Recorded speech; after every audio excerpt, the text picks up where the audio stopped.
You're listening to Femmefluence Radio, created for women desiring more influence and affluence and are looking for other women who want the same.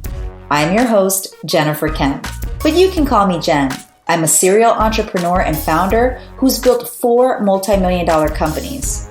I'm also a mom to 3 amazing humans and a wifey to the self-proclaimed slay-at-home dad. Whoa, that makes me tired just saying out loud. On this show, we'll have the real BS-free conversations that every woman wants to have, but no one's talking about with the honesty we deserve.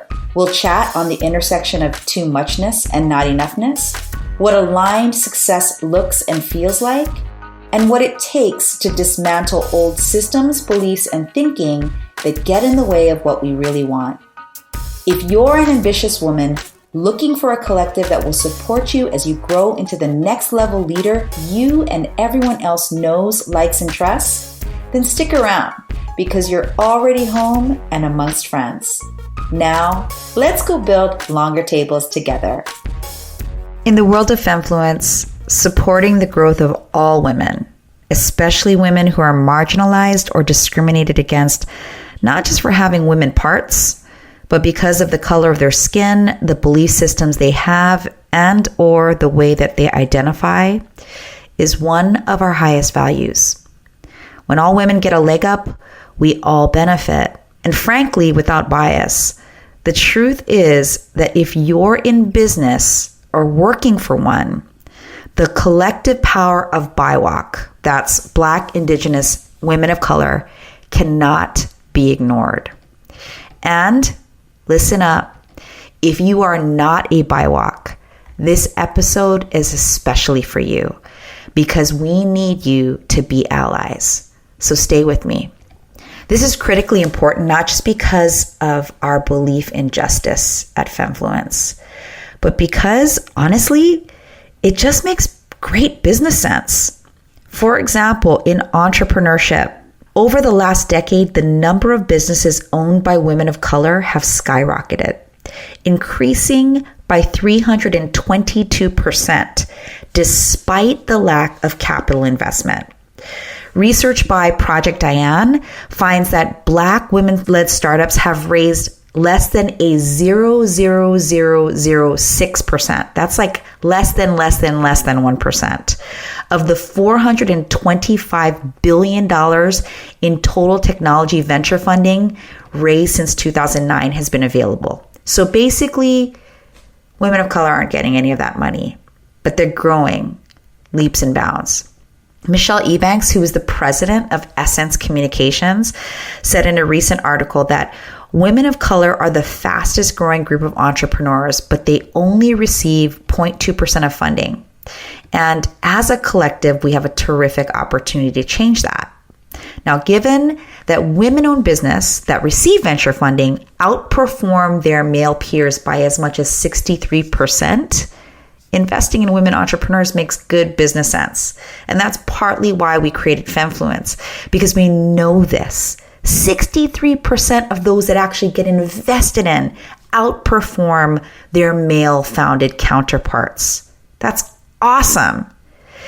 Not only that, when we invest in women's businesses, we'll increase job creation and reinvestment into other areas of the community. I mentioned on the last episode that when women make more money, when women get rich, 70% of them will donate or reinvest in their community or other causes that mean something to them, that are aligned with their values. Ebanks further says that the growth of small businesses and the number of employees hired by small businesses are really the economic engine for this company. Female entrepreneurs often hire other women or people of color, providing more access to jobs, which doesn't just create individual wealth, but increases generational wealth. And that's what we stand for. Now, if you're in the corporate world listening in, there's an article that I read that I love by Dr. Kristen Powell in Psychology Today. And she says, there's no simple answer to the question, why don't more women, especially women of color, strive for or obtain leadership positions? Despite the advantages of my background and experiences, there have been countless times where I felt unsupported, invisible, and uncomfortable during my pursuit to develop and advance my career. It's hard to strive for something when you doubt your belonging and wonder if you're being unfairly treated or overlooked. My experiences are not that different from the experiences of other women of color.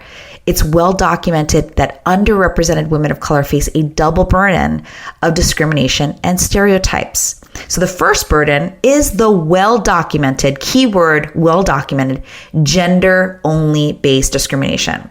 So for example, in 2017, in a survey of 786 male and female senior executives, almost half thought that continued bias against women as chief executives was the primary reason that more women did not make it to the top of their companies. And 1/3 thought women in their firms were not given sufficient opportunities to become leaders. Now here's the second piece, this part right here. The second burden is the racial discrimination on top of that gender-only based discrimination. Women of color face more obstacles and a steeper path to leadership compared to white women, from receiving less support from managers to getting promoted more slowly. For example, in a 2017 McKinsey study based on employee pipeline data from 222 companies employing more than 12 million people, found that on average, women continue to be hired and promoted at lower rates than men. And at senior levels, the gap in promotions is much larger for women of color. In fact, in the newest McKinsey report just done in 2018, it suggests that progress isn't just slowed, it's stalled. Only 1 in 5 senior leaders is a woman, and just 1 in 25 is a woman of color. Here's the thing. Here's the thing, family. Here's the thing, friends. The thing is, so many women don't realize that they're leaving out other women in the recent empowerment and feminist movements. And these statistics in both entrepreneurship and the corporate world show that women of color are being left out. Here at Femmefluence, we're building longer tables that are intersectional and inclusive, equal and equitable. And if you're still listening, I'm assuming you're down to build those tables with us. But do you know what we really have to do in order to do it? And are you willing to do the things needed to make sure you're not unconsciously leaving other women who don't look like you out of the equation? This is the topic we're going to discuss today.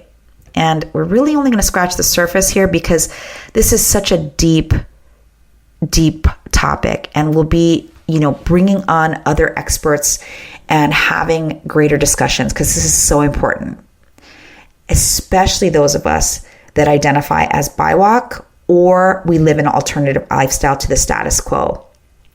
Now, I have a lot of white friends who are frankly very nervous to include themselves in groups because of fear that they'll be judged to be appropriating or colonizing that group.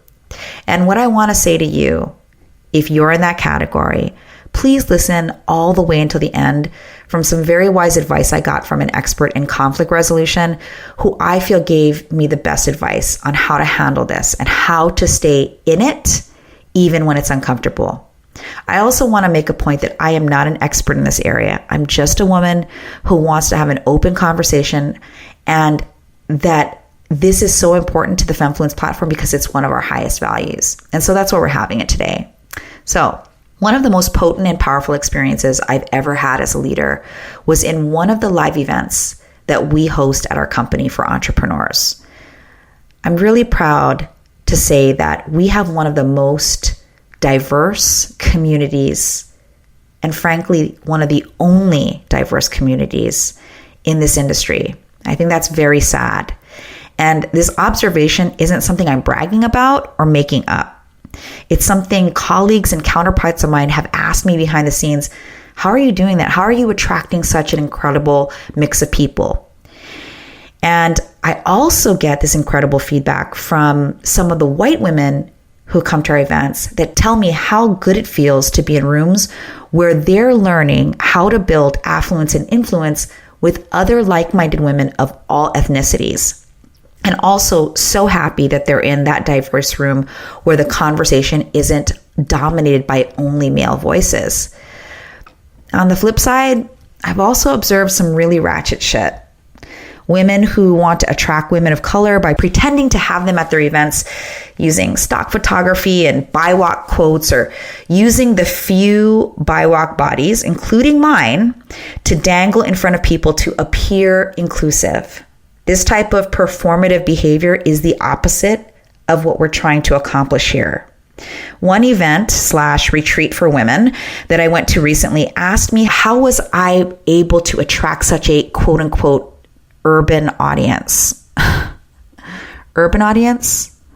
I wish you could have seen my face. And I can't really repeat all of the words that I said.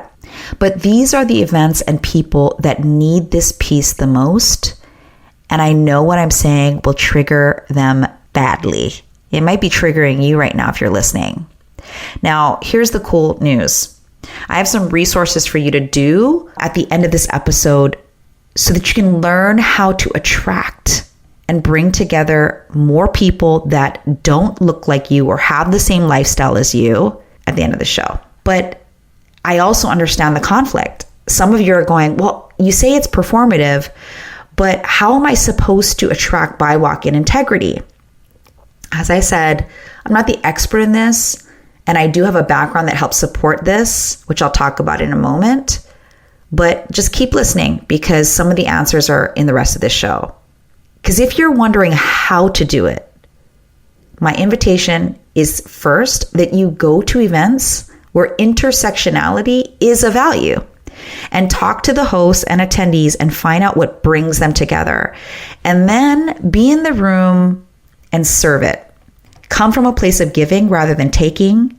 Come with the intention only to serve, not to colonize. For real. Because here's the thing. I am not here for others to like me.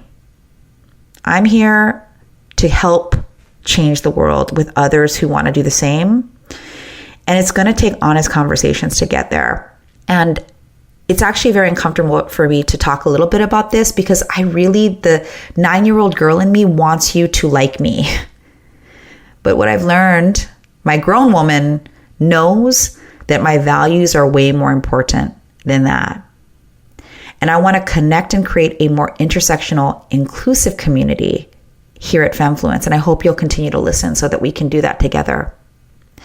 Now, how I grew up definitely helped with this conversation. I grew up in a town where the biggest dream I saw modeled for me by my counterparts were girls whose goals were to get married very young and to have kids very young. Now, I'm not judging or shaming any of that, but I personally wanted more. Also, the culture and ethnicity I come from is Filipino. And if you've ever had any Filipino friends, you've made it and made your mama proud of you if you became a nurse or you worked for the government or something similar. Certainly, that's what I was expected to want, along with the traditional stereotype of Asians to not speak up, to work harder than anyone else, and to stay humble. Also known as don't brag, especially if you've come into some money or do something that people might talk about, because the best way to protect yourself was to never speak of it. Now, the flip side of this upbringing is that I grew up in a sugar and pineapple plantation town, a place where a melting pot of cultures came together as they were recruited for labor from China, Japan, Philippines, Portugal, Korea, and countries in Africa, and locally with the native Hawaiians. Because of the booming agricultural opportunity at the time, my grandfather immigrated from the Philippines to make a better life as a laborer in what was then a territory of the United States.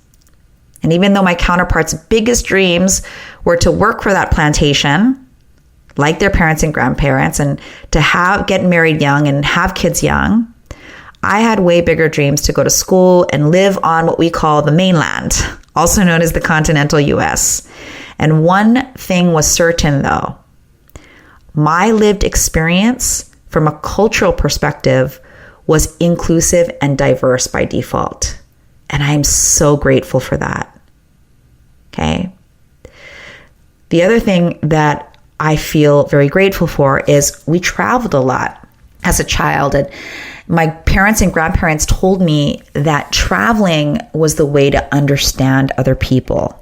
Now, I didn't have a way to describe it at the time, but now as a grown woman, I realize that worldviews shape our decisions. And when we're not traveling, when we're not around people who are not like us, we get on autopilot directed by dogma instead of values-driven decisions. And that makes us show up in the world in a judgy way that excludes instead of includes. And a lot of times we don't even know that we're doing it.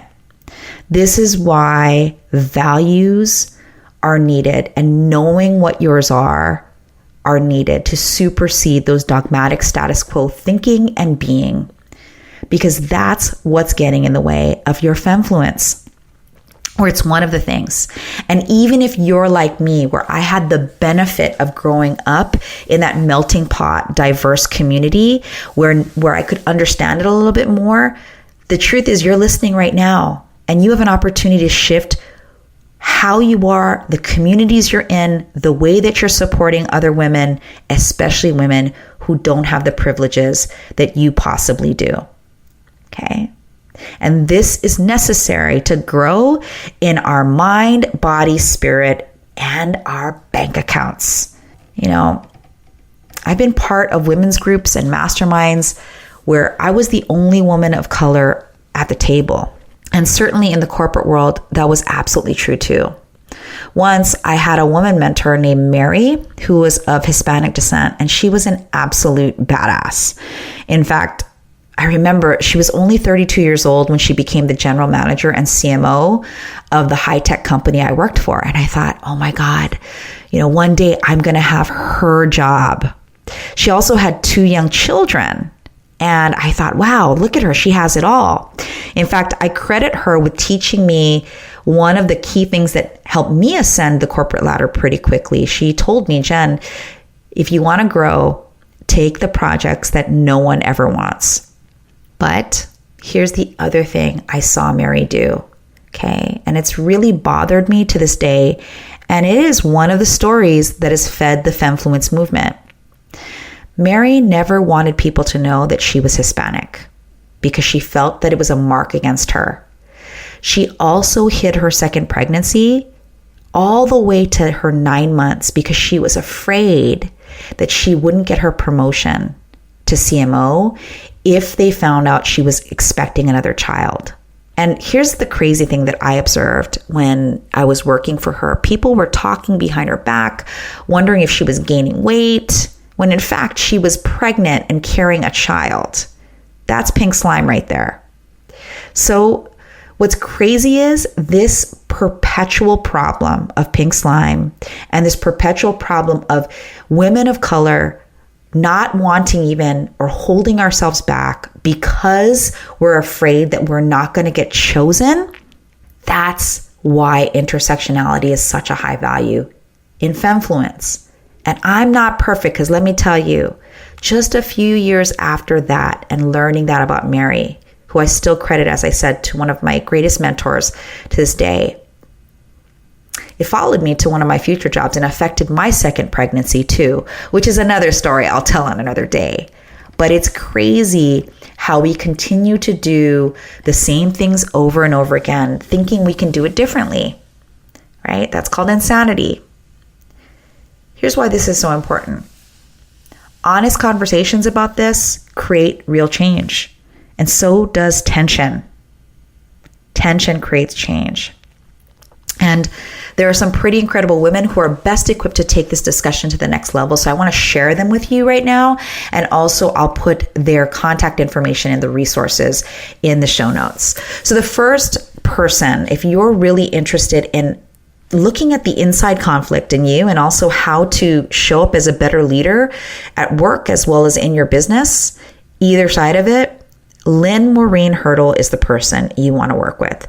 Lynn is known as the conflict closer, and she's one of the leading leadership experts inside of organizations looking to overcome tension so they can create real change.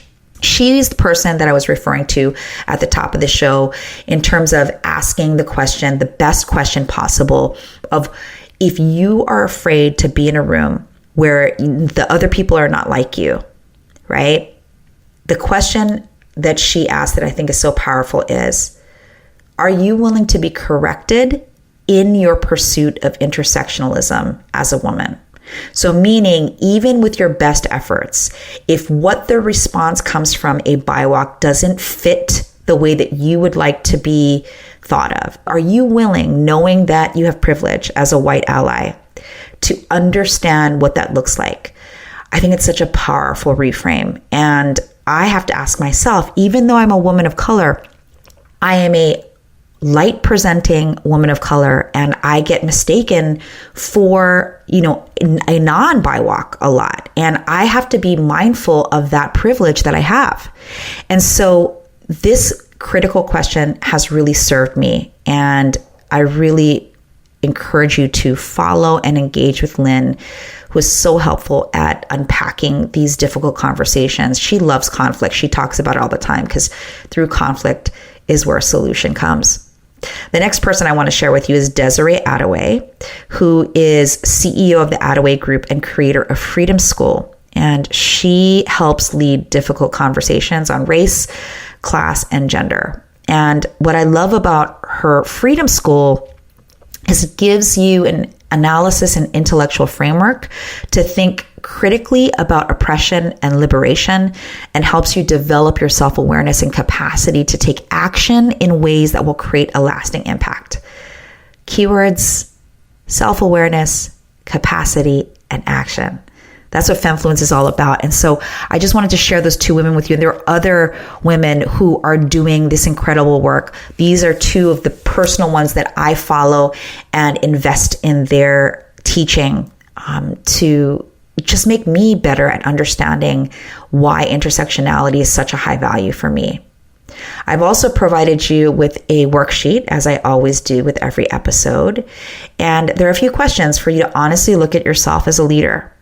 Questions like, what are you doing personally to address inclusivity and intersectionality inside of your business, inside of your workplace, inside of the circle of friends that you have?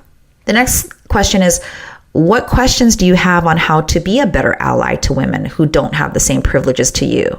Or on the flip side, if you're a BIWOC, how are you not allowing the culture you were born into get fully in the way of your accumulation of wealth and influence? I mentioned earlier that as a Filipino, there's a lot of shame around being rich or being famous. And wanting either one of those things was definitely something that was not looked upon favorably in my culture. And so I constantly have to take a look at that dogmatic thinking of that injected behavior and how it's getting in the way of what I want, while at the same time honoring my heritage and ethnicity. Okay. The third question is, who are the allies and mentors you need in your life to help you become a thoughtful global thought leader in this world? Who are they? And are all of them from the same background? Do they all have the same skin color? Are they all women? Are they all men? Are you having your own discernment around the spaces you occupy, the places you invest your time, energy, and money in, and the people that you surround yourself with? Remember that values-driven framework to make clean and clear decisions that I've been talking about every single episode in this first season? Intersectionality and justice are non-negotiables in my decision-making, because I've named it not just one of my highest values, but one that all of my companies stand for. It's so important that I've said no to many opportunities where I felt that this value was being violated. And when I can, I bring this conversation to the groups I'm in, because someone has to. Even if it's scary to be rejected, even if I look like the person that girl or that woman who's like, okay, here she comes with that political conversation, or here she comes with that racially charged conversation. And if anybody ever says that to you, whether you are white or a BIWOC or anything else, that is called privilege, because these are real facts. These are things that we need to look at. Elie Wiesel said it the best. He said, we must always take sides. Neutrality helps the oppressor, never the victim. Silence encourages the tormentor, never the tormented. And women who are given an open door from other women is a very easy way for us to do that. We can all get rich and powerful in our own way because there's room for all of us.